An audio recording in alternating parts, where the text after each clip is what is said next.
Welcome to This Explainer.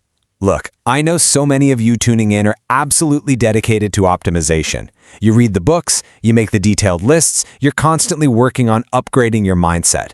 But right out of the gate today, we need to confront a massive, totally paradigm-shifting premise from our source material. And it's simply this: the very project of fixing yourself is exactly what's keeping you broken.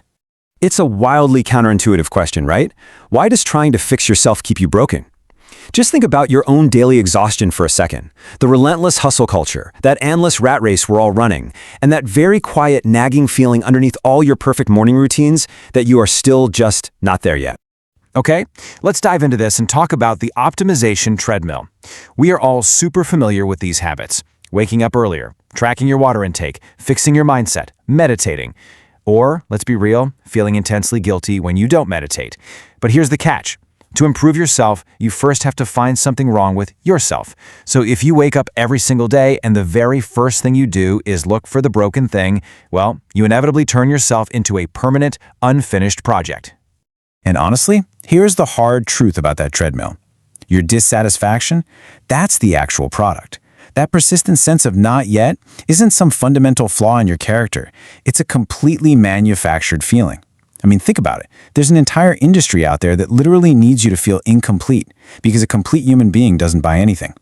Your piece is absolutely bad for business, so that feeling of being broken just gets repackaged and sold right back to you year after year. Section 2. Object versus living being. This is where the fundamental confusion starts. Let's look at this paradigm shift because the difference in your internal language is just profound.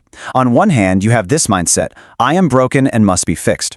Now, that is the language of a manufactured object. It carries heavy shame and basically kicks off an unwinnable war against yourself. But on the other hand, you have I am alive and unfolding. That's the language of a living being. It's light, it flows naturally, and it absolutely does not need a daily verdict on whether you're good enough. It really comes down to this absolutely crucial point. You are not a statue with a chip in it. You are a process. You're flowing, unfinished, and alive.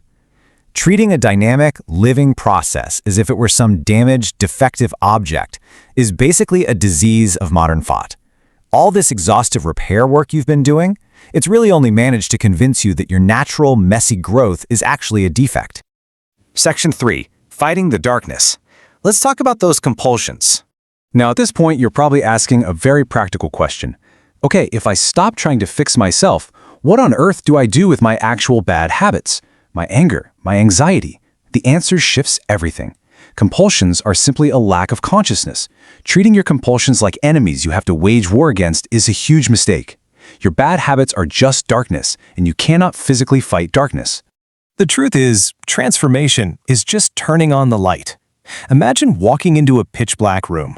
Do you grab a stick and start wildly beating the darkness, trying to drive it out? No, of course not. I mean, you could swing that stick literally all night, and the room would still be completely dark.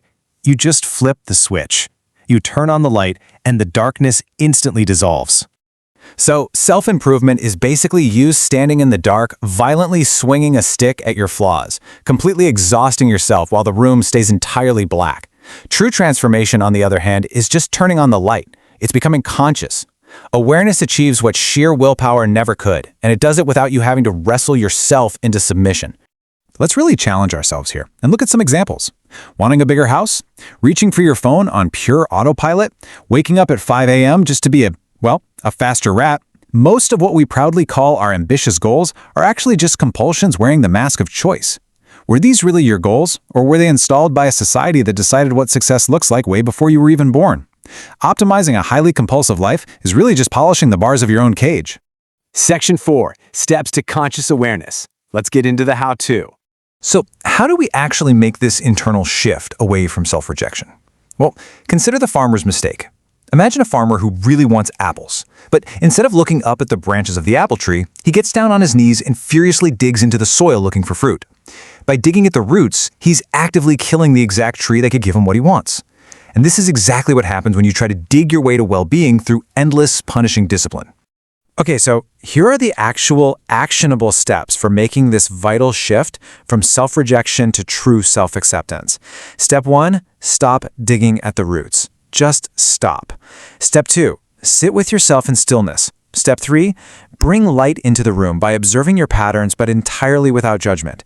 And step 4, act from fullness, not desperation. The joy and peace you're frantically looking for aren't buried deep in some future, fixed version of yourself. They are accessible right now, hanging right over your head, if you just stop digging. You are not a project to be completed. You are a life to be lived. I really want you to let that sink in. There is no magical day coming where you will finally cross off the very last self-improvement task and earn the right to be at peace. That day, it's a carrot on a stick, and you've been the one holding the stick this whole time. It is time to end the illusion of the broken seeker. Section 5, Action from Wholeness. What this looks like without the rejection. Now, your restless, practical mind is probably shouting right now, wait, if I give up self-improvement, won't I just become incredibly lazy and stagnate? The short answer is no. You're confusing effort with self-rejection, and they are definitely not the same thing. Think of a flower.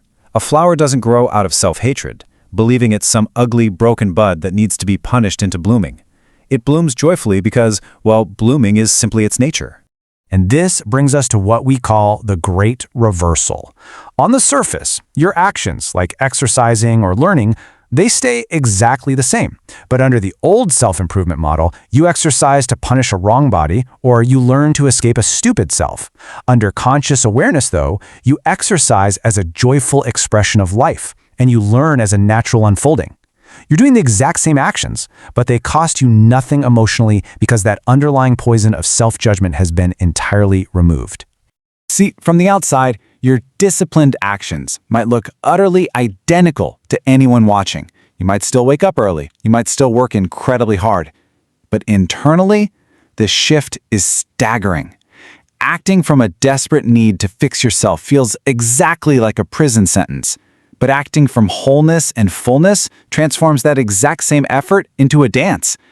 Because true transformation isn't just some 2% incremental quarterly upgrade to a frightened, dissatisfied self. That's not transformation, that's just management. Real transformation is a dimensional waking up. It's a total shift in how you view the very nature of who you are.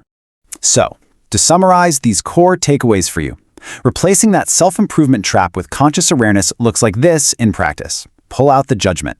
Stop declaring war on your bad habits. Actually, scratch that. Stop declaring war, period, because fighting only feeds them. Let consciousness and awareness do the heavy lifting.